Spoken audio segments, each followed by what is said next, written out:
Hi, welcome. This is Dr. John DeMartini. This is one of the most amazing and inspiring shows that you can listen into. If you want to be on the edge of your seats, if you want to open up your heart, if you want to expand your mind, and you want to meet incredible people, stay tuned because you're just about to experience a transformative radio show that will change your life. And you're listening to the Dr. Pat Show that's coming up right next.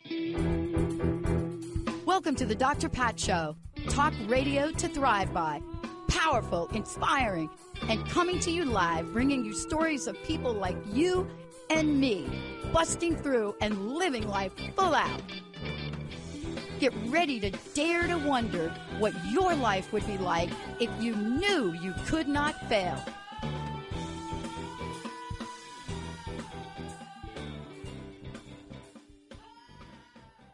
Hey, everybody. Welcome. It's so great to have all of you tune us in and turn us on the Dr. Pat Show. This is Talk Radio to Thrive By, and we are featured on a number of stations, especially our friends in the Seattle area, AM, FM, Mr. Benny, KKNW, AM, FM, AM 1150. Hello. Yeah, I thought the station was Mr. Benny. That'd be kind of cool. Mm-hmm. The way you started it out. Oh, my God. I guess you don't like that? Well, you know, how did I forget that? So here's the question, Benny. 20 years and I didn't get that right? And like, I'm like looking at your logo. No, you got it right. I was just going to be like, yeah, we can change everything like KBNY, you know? So it's the Benny station, like, rather than. Oh, my gosh. It's so funny, like isn't it? Venture. Yeah, it'd be a great venture for me. It would be. Jacob's in. I know. He's down. Jacob's like, okay, we're really going to change our name. Jacob's like, we're going to go, we've been TTR since 2009. Now we're TTN because it's the network. And so even with that, it's kind of like mentally, mindfully, spiritually, you lean into it. And, you know, it's so interesting about this because part of today is, you know, I've got Benny, you know, Ora Nadrich is joining me here today. Mindfulness and mysticism. You know what? It's almost impossible for me to imagine mindfulness without mysticism. It's just a little bit like, I mean, 20 years ago when I started to do this, I didn't even understand what those two words even meant. But this is a fabulous message in a fantastic book. And Ora was saying that, you know, it's been a while since she's been on, but what is it that people do in between being on my show? Well, they do a lot. They do a lot, but she's always done a lot. She's the president of the Institute for Transformational Thinking. She's the author of many things, but you know, live true, mindfulness guide to authenticity. So you see what the theme is, you know, named in the 100 best mindfulness books of all time.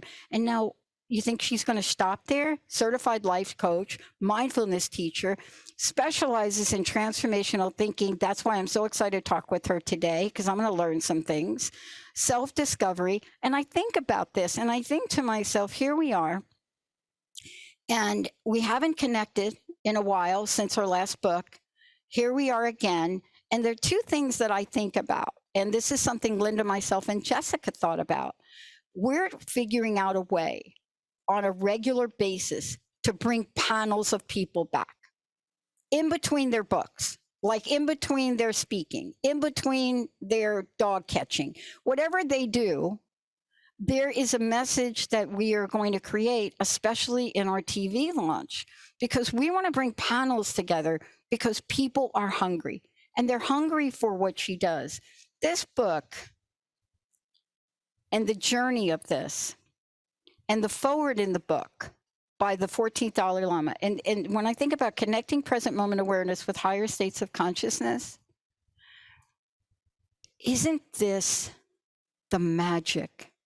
And how we get to from wherever we are, wherever y'all are right now, right? And you guys have heard my story, or we're going to talk about Ora's story in a minute.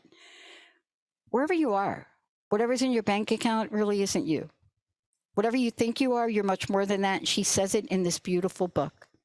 And at some point, we are going to get to the chapter on supernatural powers. But right now, I am so thrilled and honored to have Ora join us here today. It's a stunning book. It's beyond stunning. It is a book to help us get off the couch, or if you're on the couch, have incredible moments there. Or it's great to have you. Welcome. Oh, Dr. Pat, it's so great to be with you again. Wow. So, you know, Benny and I have been together for 20 years. That was Benny's like 20 years, like, and I'm not even getting the network right. But, there are moments where it's hard to explain how our hearts get filled. And I was reading your book. I go through the book. I go through the book once and then I go back. And when I went back, I noticed there are just really cool things that you've done in the book. Like even before a chapter like Awaken Now, I am awake, but I must awaken more to know that I've been asleep far too long. Hello, doesn't that sum up where we've been for 3 years now? Tell me about this. Thank you for pointing that out, Dr. Pat. Yeah, I mean, it's been quite a ride. We really have been on quite the ride for the last couple of years. And I think it's really important to talk about it. I mean, I do say that I like to go to places where a lot of people aren't comfortable.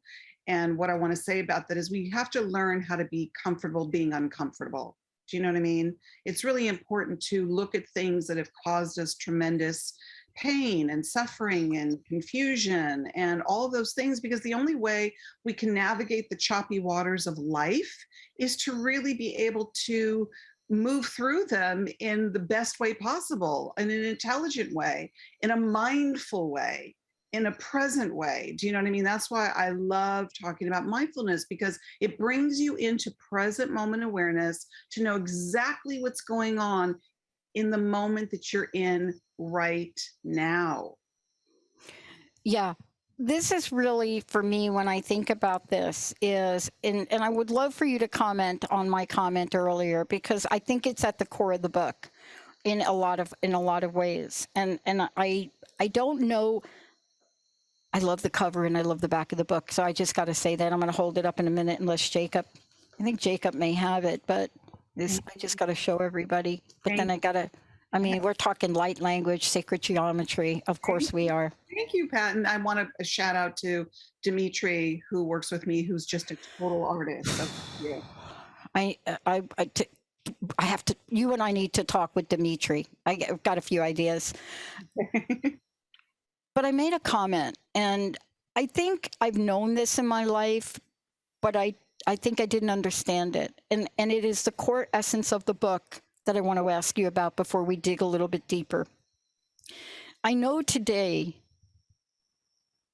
when I wake up, I have a practice. It's a little short one, but I have it.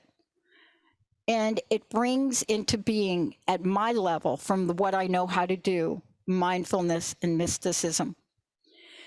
It is so refreshing to see that you have brought both into harmony in this book. But I made a comment, and I don't know if my comment's true. I don't know how to separate them now to create transformation in my own personal life and even in the network. Can you talk to that for a minute? That is just so perceptive of you to say that, because what I say to people as a mindfulness practitioner for as long as I've been doing it, the amazing thing about being on the mindfulness trajectory, when people say, well, what is mindfulness? Mindfulness is the practice of being in the present moment with total awareness. Okay, well, we know how many moments there are in a day, how many moments there are in a week, how many moments there are in a month, how many moments are in a year, and how many moments we're going to experience in our lifetime. It seems infinite. So if you look at that and say, what is the present moment about right now? Well, when you start to become a more mindfully aware human being, I say it's like a camera, like the lens of a camera. It starts to widen and widen and widen more, to the point where you see so much more. And it is amazing and mind-blowing. It comes down to, Dr. Pat, how much do you want to see? How much do you want to be aware of? How sharp do you want your lens of vision to be? That's personal. Do you know what I mean? It's like, that's up to you. That's up to me. Somebody can look at a sunset and go, oh, that's nice. And someone can look at a sunset or a sunrise and have their minds blown. Yeah. You know what I mean? I do know what you mean. You know how I know what you mean? Okay, ready? So it's interesting. I love certain movies. I grew up as a sci-fi. I mean, honestly, even as a really young kid, That's where I spent every Saturday, just in the weirdest movies. But I'm a little fascinated with the latest Matrix movie, and it got really bad reviews. In the context of the original, of course it would. However, I was fascinated by it for a lot of reasons. But there's a scene at the end where Trinity gets up from this horrible scene at the end with the guns and the whole thing. There's this moment where she looks out, and you could see the expression on her face. It is for me, it's like she's having a spiritual experience right there, and she's looking out, and all she says is, "It's beautiful." See, we have to get back to, yes, it's a movie, but that moment, that is a humanity moment, isn't it? Oh, Dr. Pat, you are just, singing to my soul. First of all, I happen to love Carrie Ann Moss, who's I love her. Love her, and she is a very, very conscious woman. Number one, let's just start with that. So whatever she put into that scene and all the scenes in the movie is going to raise the vibration of that movie anyway. Okay, so that scene that you're talking about is really what I talk about, even in the chapter of mindfulness and mysticism and perception. Do you know what I mean? It's like, I do. All comes down to perception. It all comes down to, again, the way in which you see something. Do you know? And if you use the filter, which I describe that in a quote in the book, I think it's Descartes. I don't know, I have so many quotes in the book about, yes, you do. The filter becomes the soul of which we are looking through to see things. Imagine what you can see and what a high vibrational level you're seeing something at. Do you know? We don't have to see things just as they're presented to us, because if we saw things just as they're presented to us day in and day out, it would be pretty bleak. Okay. And it's incumbent upon us to say, oh, no. I'm not going to let things outside of myself, things that we know, like media, social media, the news, all that, dictate how I should see the universe. And let's talk about that, because there are a couple things in the book, and I want to share this with everybody. For those of you just tuning in, the book is Mindfulness and Mysticism. Or I want to take a minute. Benny, I'd like to skip the break if we could, Jacob. I want to take a minute because I want people to find out about you. I want them to go ahead and get the book, because I did a brief introduction of just trying to explain what you do. And, sometimes there are no words, but it's because of your messaging. It's because that I love being a student. I just love being able to understand things that I never thought I could understand, and yet watch my life change. See, I want that for people. That's why we have this network. That's why you do what you do. But I would love for people to get to know you, to go to your website, and let's tell them how to do this. Let's tell them about the book, but let's also talk about the fact that there are mindfulness sessions that people can plug into. We need to help people, Ora. Yes, we do. We really do. And what I'm seeing, first of all, oranadrich.com, that's my website. There's a lot going on that website. Check it out. Thank you. Check it out. Yes, people do, and people are. And listen, when I wrote a book called Mindfulness and Mysticism, I've been teaching mindfulness for a very long time, starting with the entry level of just what it means to be present. Okay, just to show up in a moment of your life fully present. When I decided to write this book, Mindfulness and Mysticism, which I felt really called to do, using a word in a title like mysticism, I thought to myself, okay, some people are going to think it's too esoteric. I wrote a book on metaphysics. Maybe they won't really resonate to it. I've had more people resonate to this book than I could have ever imagined, because people are ready to get more information. And it's not information that isn't something that they should know about. It isn't just kept for those that only seek sacred knowledge that's esoteric or metaphysical. I want to debunk that. That's why I wanted to say, I want to take the mystery out of mysticism, and bring it into a 21st century context, so that we can live our lives more mystically, more magically, just more amazingly, if you will. You can call it whatever you want. Why do we have to live our lives day in and day out thinking it's got to be some mundane, doldrum kind of way, that we have to just be at the effect of all this negativity? that's being thrown at us 24/7. I defy that. I'm like, no, you create your own universe. You create your own reality.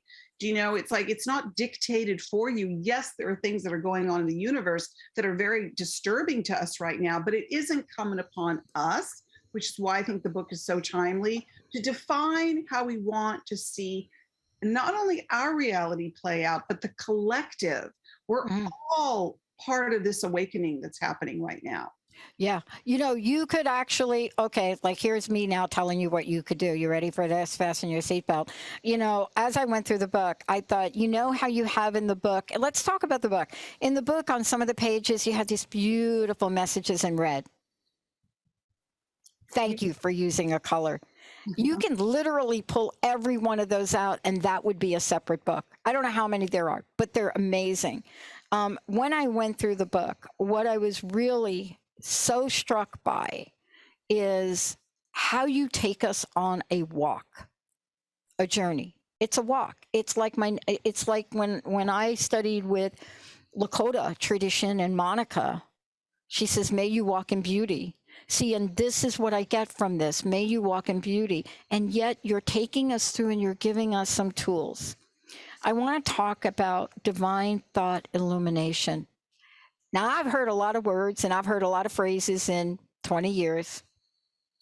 And this I love. I gave it an acronym. I did DTI, but don't pay any attention to that, okay? I'm sorry.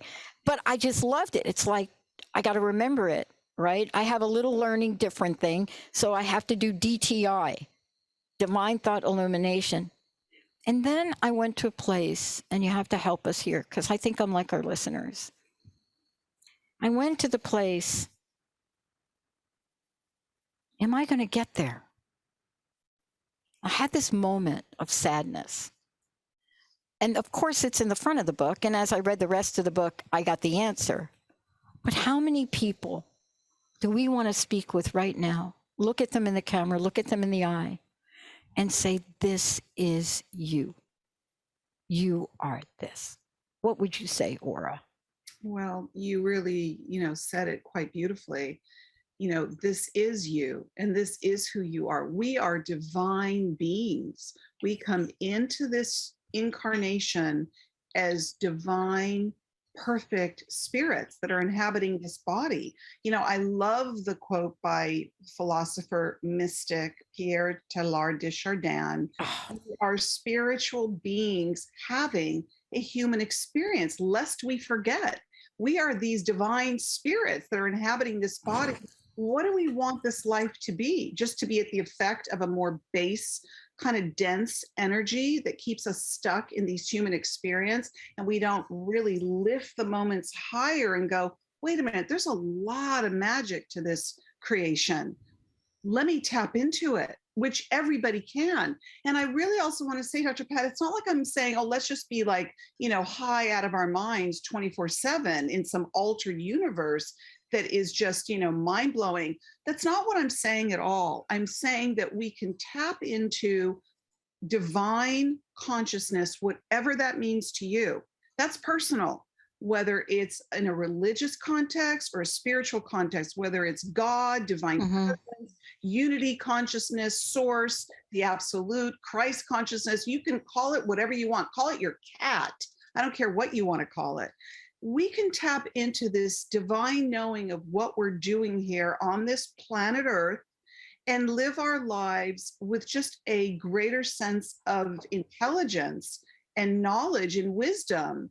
And it's going to change your whole trajectory if you want it. It's available to you. That's really all I'm saying in my book, Pat. I'm offering, I'm welcoming, I'm inviting you in, as you said, to take this journey.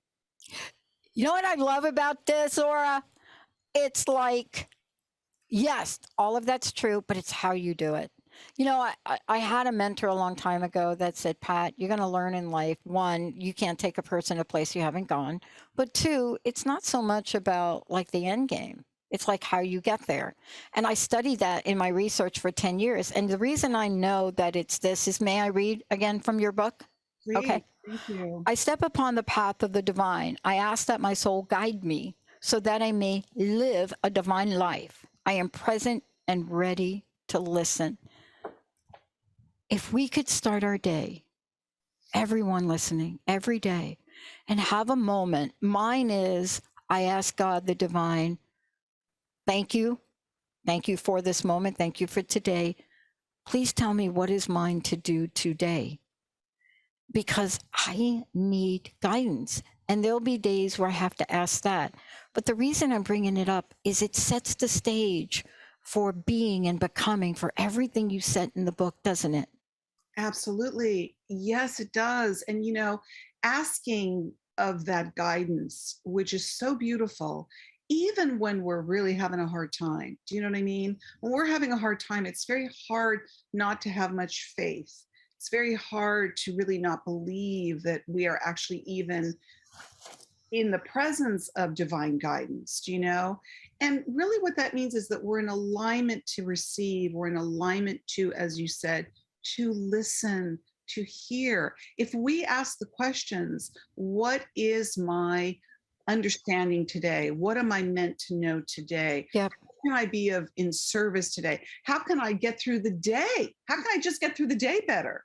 Do you know, whatever that question is for you, when you ask those questions and trust that you will be guided, you will be guided. Mm-hmm. Here we go, right? Didn't know this, but as I was reading, the next thing you talk about, and if people could do a little bit of what you and I are saying just to kick off their day or end their day, it is a moment of self-surrender, isn't it?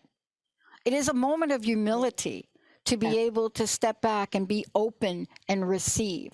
And I say once a day, but to be honest with you, every time I'm in the middle of something or I start something, it is in the back of my mind to ask. Let's talk about the self-surrender, because if we cannot do that, even from an esoteric, even from an intuitive perspective, one, we're not going to hear the guidance. Two, we're not going to be able to take the action. And that's later on. But part of this is, as you discuss in the book, the importance of lifting the veil before we can get to the spiritual shift. Let's hear from you, because you talk about lifting the veil really interestingly. And there are a lot of people that will be like, what veil? Do I have a veil? Can you address that for a minute? Yeah, I want to circle back to what you said about you can't think of mindfulness without really thinking of mysticism, which is really where I was going with this book. It was like I wanted to say, you will see differently. Keep staying present. Keep showing up for the moments of your life, because the more present you get, the more aware you become. The more aware you become, the more conscious you become. The more conscious you become, the more you see. The more you see, it starts to go into an upward mobile trajectory that is extraordinary. Okay, so having said that, something like lifting the veils, I use that as a metaphor in that there's so much more for us to see. And there's a lot that's being shrouded from us seeing it. Do you know, I love to use the analogy of the Wizard of Oz, and the wizard, who was a little old man that was behind a curtain. It took Toto the dog to pull the curtain open to show Dorothy and her three friends that were in desperate need of a brain, a heart, and wisdom. Yeah. I believe that they were being scared by this very ominous, very frightening voice of a little old man behind a curtain.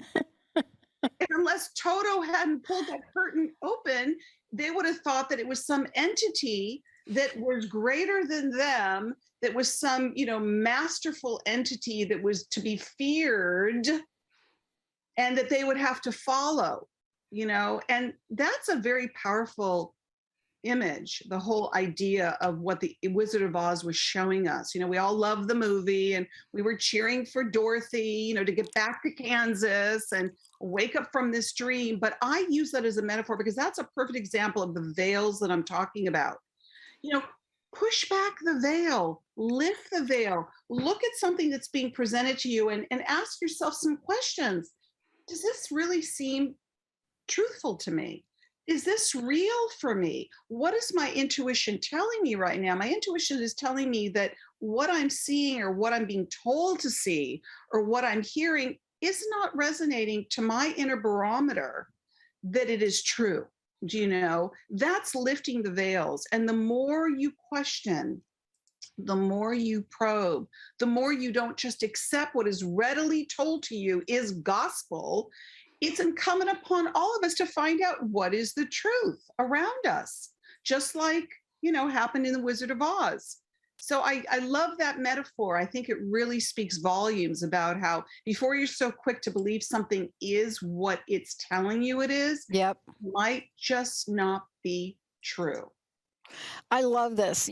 Part of what I'm really excited about is, this idea of transcending, I think you call it transcending the ordinary. And I want to talk about that when we come back from break. But before we do that, how do people get a copy of the book? How do they find out more about you? Let's make sure they know that, and we'll take a short break. Again, oranadrich.com. You can order my book on Amazon. That's the quickest way to get it. And I just recorded an audio version of it. So I'm super excited about getting that out there for those that don't like to hold a book in their hand, but prefer listening. It's going to be available in all ways. And when we come back, what we're going to talk about is how do you acknowledge where you are today? How do you keep your eye on the vision for where you want to go? And then how can you be kind to yourself in getting there by literally looking at what Ora has laid out? Everything from addiction and mysticism, very important thing. The dark night of the soul. I thank you, dark night of the soul. I thank you so much for that. But when you have these moments, how do you know you're having them? How do you know you're in a spiritual place of transcendence? And I want to say this to all of you listening, and you're thinking, that's not me. I go to my job, I wake up, I got to take the subway, I got to go to New York, I got to look at, we're all there. But this is for everyone. And it is the key to help us repair, remodel, and reboot from the past 3 years. Let's take a short break. We'll be right back with Ora.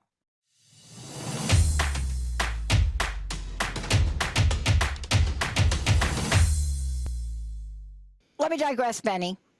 Benny? Yes. Uh-huh. Guess who's going? I guess who I heard is going on tour again. Well, I'm Christina Aguilera.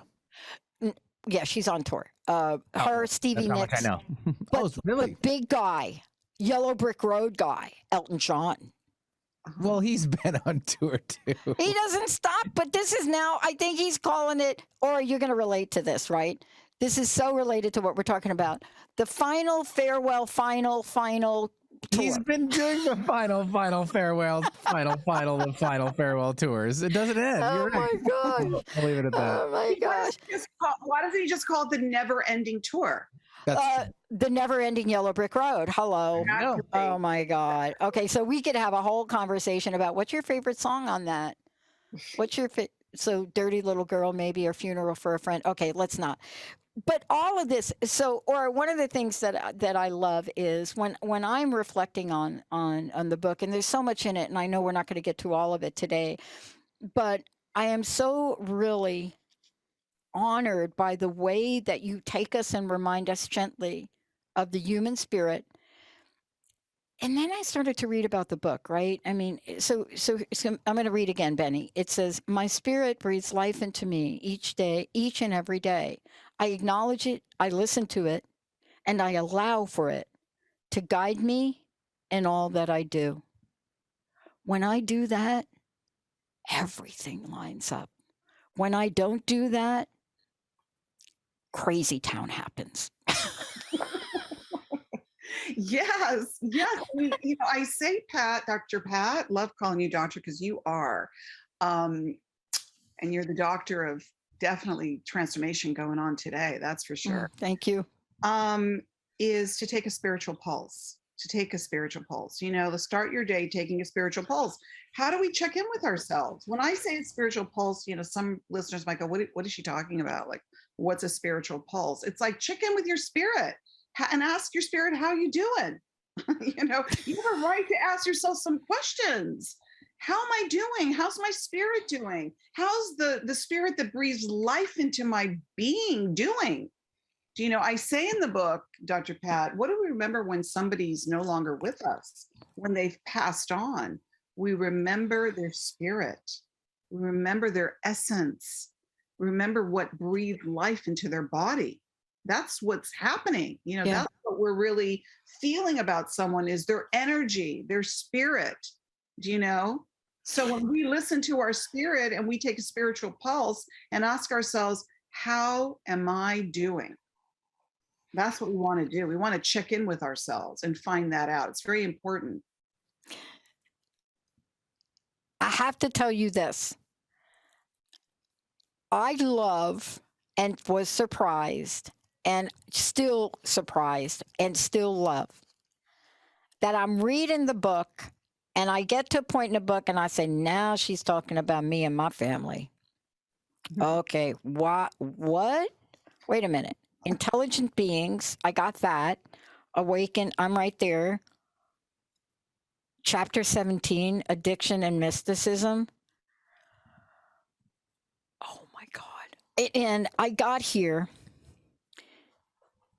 Thank you for putting Carl Jung's quote in there. But I got to ask you, I mean, is it because I didn't even know the question to ask you. All I know is I come from a family. My mom committed suicide. She was an addict, prescribed drugs, because people that are feisty back then when she was a woman, you just got to drug them. Then you start to drink. And my family, myself, my sister, we all went through it. Myself, I ended up homeless at 17. I buried 2 stepsisters about 5 or 6 years ago. My sister died on a hospital floor. My mom's heart exploded from overwork. And so I opened the book and I said, thank you, Ora. Thank you. But I got to ask you, this is purposely put in the book and you put the smack dab right in the middle. What were you sensing? What were you feeling? And was it because we're coming off probably 3 of the most addictive style type behavioral years we've seen in a long time? What is it? Tell me what came to your heart here. Well, keep in mind, Dr. Pat, that I wrote this book before. You did, that's right. Or, you know, which I felt was very sort of prophetic and omniscient. Like, what was I downloading?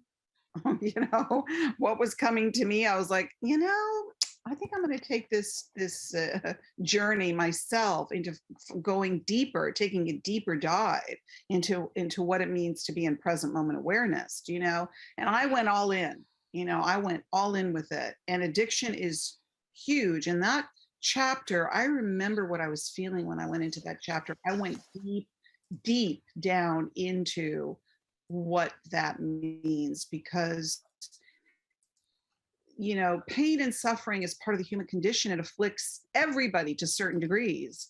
And I wanted to really address things like the dark night of the soul, which, when you said, thank you, dark night of the soul, I'm right there with you. Some of my greatest lessons I've ever learned was during having a dark night of the soul. I wouldn't wish it on my worst enemy, but it's the only way we really can grow, is to take a deep dive into that deep, dark blue sea that isn't always so blue, and go down deep in there and find out what's there. You know, it's like, stop pushing it away, stop hiding from it. So in the area of addiction, and I've, you know, known and loved and lost people to addiction, so I know it. You know, it's interesting to me because that chapter, boy, when I went into, excuse me, especially even the Bill Wilson's, you know, what really woke him up to never be the same again, the founder of Alcoholics Anonymous, you know, which was a mystical experience for him. I was really looking at it so closely. I put it right under the lens and I was like, wow, you know, what is it that we're looking for when our soul, our heart and soul is aching so deeply that all we want to do is just check out, that all we want to do is just, you know, peace out and get the hell out of here. Do you know what I mean? I'm like, whoa, people, come on, let's be together on this one, because life can be you can put all your adjectives you want to put in it. You know what I'm saying? It can I be do. real, you know what, okay? And it's going to just, grab you, swallow you up, and spit you out every chance it can get. And you got to know what you're made of. You need to know what you are made of, and the universe is here to help you. Yep. But I am so glad for two things. Whether you wrote this before or after COVID, right now it's one of, I think, humanity's greatest challenges across the board. Now, I'm talking about, and the quote you have in here is beautiful. Every form of, by Carl Jung, every form of addiction is bad, no matter whether the narcotic be alcohol, more morphine, or idealism. Let me read it again. Every form of addiction is bad, no matter whether the narcotic be alcohol or morphine or idealism. And what he's saying is, if you're addicted to food, if you're addicted to the internet, if you're addicted to your cell phone, if you're addicted to a person. But one of the things I loved about this is the way you talked about it and put it in the book. And thank you for your reference to Bill Wilson, because one of the things that I always ask myself, why did it take Wilson almost 30 years to write a letter to Carl Jung, to literally thank him for establishing, if not for Carl Jung, there would be no 12-step program on the planet that had anything to do with spirituality. And I love it. I'm sorry it took Bill so long for him to acknowledge Jung in the role he played. But the good news is, when you read the letters, the letter from Wilson is great, but the letter from Carl Jung is so revealing, and it was so sad. And when I read it, I realized this was a man that in this letter, he is very clear that he says, I wish I could have done more. I was afraid to do more. Now, if Carl Jung, the way we know him, the way you've got him in the book, and the doors that he opens, even now when we move to the rest of your book, all those doors he opened, and we think how amazing. And he's admitting, I was holding back. I was afraid to do more. I couldn't talk more. I was shocked to know that he's like most of us. Shocked and relieved. Because I think sometimes we hold back. And I'd like for you to talk to that, because the rest of your book, in my opinion, is about not holding back. Right? Yeah, it's definitely. Did I get that okay? Yeah, you certainly did. No, it is about not holding back. It is really about going in towards our fear. It's like, what are we really holding ourselves back from? I'm very much about the inquiry. I'm very much about asking questions. My first book was Says Who? How one simple question can change everything forever. That jump started this whole thing for me. You know what I mean? Like, I think it's really important to ask ourselves some serious questions along the life journey. Do you know what I mean? And so to even ask yourself daily, what's holding me back today? Let's start in present moment, real time. Like, wake up. If you're feeling like you're feeling reticent, you're feeling fear, you're feeling something, it's like you don't really know what it is, but you're feeling it. Ask yourself some questions. What am I feeling? What am I afraid of? What am I holding myself back from? What am I afraid to discover about myself? Why is going to into the unknown so frightening to me? What, I'm going to feel out of control? Okay, so we're going to be out of control. We can't control everything. We can't control everything, including death. But, I'm not talking about the literal death. We have to have little deaths along the way. That's what the dark night of the soul is even about. It's like experiencing the death of the ego. It's experiencing the death of the small self, the small little girl and little boy in all of us that just wants to hold ourselves back because we're too scared. We want mommy and daddy to take care of us and to make it okay for us.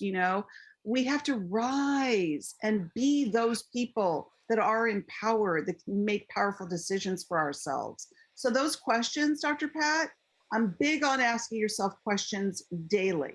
Yeah. And it's really fascinating. I do work with women in addiction and recovery. And, you get to be on the pulse of what's really in their hearts and minds, what makes their skin crawl every day. And you would think, well, maybe it's the politics. No, it's not really. It's like, how do I get up every day? How do I put one foot in front of the other? How do I not use? How do I not drink? What are my tools? What are my practices? And what am I going to do spiritually today? And it's the backbone of it. But one of the things you talk about in the book, which I think is so important, and I need to touch upon it because it really leads, to where we're going, and that is the spiritual initiation, is not being afraid to communion with the invisible. Now, I have gone to therapy, kicked out of Catholic boarding school for claiming that Jesus talked to me. And I'm 6 years old. But how do we help people understand? Nowhere does it say we are not capable, able, or allowed to do this. Hello. Oh, you're touching on so many powerful things today, and thank you for that. That's really what I'm proposing in the book, to take people on this journey, and things like to sit quietly, even in contemplation, and ask ourselves, how do I listen? You talked about earlier about listen. How do I receive guidance? How do I allow that which maybe I cannot see and I don't really know what it is? We define, I say this in the book, we define, we all grew up hearing descriptions of God. We just imagine this archetypal description of God was some old man with a long beard and a robe, in a biblical context term of what God looks like. We don't know what God looks. God is everything. God is in everything and in everyone. Do you know what I mean? So I do, but I think God even says that. I hope so. Well, somewhere I think God says that, right? Yes. And whether you're declaring yourself the son of God or the daughter of God or whatever, again, listen, this is for us to define. This is your journey. This is your divine journey. Make it whatever you want it to be. Don't be afraid. Don't hold yourself back. Make this what you want it to be, people, because this is it. I mean, whether you believe in coming back or reincarnation, that's fine. But while we're here right now, what do you want to make this journey about? What is it for you? And you have a right to decide what you want that to be. Mm-hmm. This is a time now where you take us to the next level, and that is enabling us to activate our supernatural powers. And so that's how I knew when I was reading the book, and I went back to the book again. I'm like, okay, so she's like me. She grew up with she was had to be watching something like I was watching, right? And how do we know that this is tapping into a consciousness? You cannot put a movie out there. There's only one movie I think that I've heard released recently that didn't make it to the blockbuster. There's only one Marvel movie that I've heard didn't make it to the blockbuster. We could do a whole nother show and I could tell you why it didn't. But look at where we are. Look at what we're plugging into. You and I were chatting about the Matrix, but that's only the beginning. We now have a pop culture that is stepping up the bar in levels of imagination and creativity. But are you fascinated by the fact that so many of them are about supernatural powers? Supernatural powers, right? I mean, the comic books, how many decades back do we want to go with that? Yeah, and that's why for anybody that was a sci-fi lover, which we all, you and I clearly are, or anything that we watched that took us into the more extraordinary realms of human existence that go beyond just again these levels of consciousness that keep us in a more sort of mundane way of looking at life. We went there because we knew that there was something more. We just sensed that there's something more to this existence, to the cosmos, to the universe. We for those that really feel sensitive to that or can intuit that, it's like that's Peggy Lee song, is that all there is? All right. Is this all there is? I don't think so. But if you want to think that, go for it. You know what I mean? If you think it's just what you're seeing, it is, and that's what holds meaning for you, I respect that. But I do think why we go to those movies, we watch these Marvel comedy movies, comic books, go to the screen, and each one of them just gets more phantasmagorical than the next one, is because we want to be taken there, and we want it for that 90 minutes or however long they are. We want to really be at one with those supernatural characters. We want to believe that we have those supernatural abilities. No, we can't fly, like they do. We can't do, but we can do a lot, that might be considered supernatural or superpowers, and we only know is that we use a very small percentage of our powers and a very small percentage of the brain's power, which is fascinating to me. And it's really interesting about the brain power. I was reading an article where they said that that's a myth. And I said, not really. Okay, I know we use 100% of our brain, but that's not the real question. Do we use it to the capacity that it is available to us? And we know the answer is no, because we find stories. We find people that literally can leap tall buildings to save a child or lift a car, right? I mean, this is not made up stuff. But what I love about this is that when we look at the way of the light worker, and when we take a look at what I wanted to talk with you about in the last minutes left, first of all, I cannot believe that you reference Evelyn Underhill. Oh, her book. Oh my gosh, I pulled it out the other day to read it, and I'm reading this, and it's like, oh, wait a minute. Oh my God! Did she actually mentioned that? Evelyn Underhill was the mysticism book. Important. Oh, she was, and it was divine providence, the way I found the working of Evelyn. You know how that works. Talk about a synchronicity. I was like, mysticism. I'm going into these areas into discover Evelyn Underhill, and I'm like, okay, wow. That is the world of which I'm speaking of, and even what I cite in the book about her particular mystical experience, just walking down some, funky street, where she suddenly had this mystical experience. And that's why I say you can have a mystical experience doing anything and everything. Yeah. You don't have to be sitting under the Bodhi tree like the Buddha. Do you know what I mean? Yes, maybe he had the aha moment of infinity at that time because he was a seeker, or so the story goes that he had that great enlightenment that happened. But we're on the trajectory of having these mystical experiences that we can have just about at any time or at any place if we're available to experience them. Yeah. Look, I can't say enough about how enlightening is not the right word, how activating this latest project, this book of yours is. And I have to say activating because it's a book that talks about so many things, but the way you've done the book is in every section of the book, you have either something to think about or something to do. Thank you for that. And then you ask questions, or you'll give us things like say silently.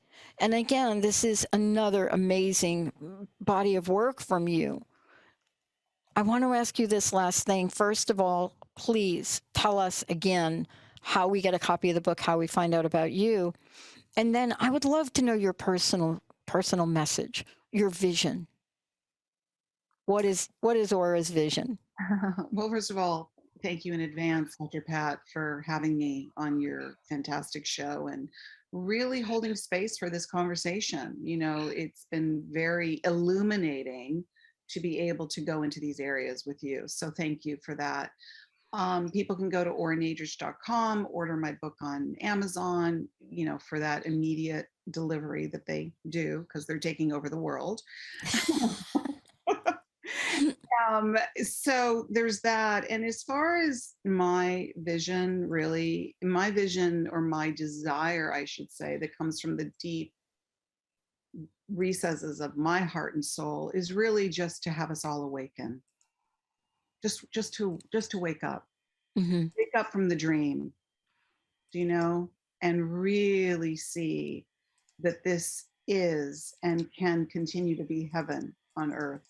But it's our job to make it that. Mm. Thank you so much for everything. Thank you for, first of all, writing something that comes from your heart that touches upon the days, the times, the world that we all live in. Whether I'm talking about somebody struggling in 3 jobs to pay the rent, you know, in another part of the country or another part of the world, or somebody that's sitting at the top of a company not even thinking about the fact that they are millionaires and still don't have enough money. And what I mean by this is what we need for the times we're in now and the times we're about to go into now. And so thank you so much for all of that. Thank you for everything you do. And then also on your website, people can connect with you. They can do things with you, right? And there, you said there's an audio version of the book, right? Audio version coming out very soon, which I'll make that announcement on my website. And okay. I'm happy to have people reach out to me. There's a way to do that. There's an email on the website. So please, you know, reach out. Tell me what's going on your journey. Good, great. Connect. Yeah, and when the audio version comes out, let us know so we can tell everybody. Thank you. All right. Well, thank you so much. You bet. Love this. Again, everyone, and by the way, we didn't get to everything in here, but there's so much. It is really one of those books that you can pick up and you can sit down and you can think to yourself, what does this message mean? I want to leave everybody with this from the book, in the part of the book called The Way of the Light Worker. And I want to leave you all with this from Ora. I am a light worker. My light guides me and shines a light on others. May we light up the world with the light in our hearts and awaken together in divine wisdom. Thank you, Ora. Thank you, Benny. Thank you, Jacob. Thank you all for tuning us in. You're the best audience on the planet. We'll see you next time.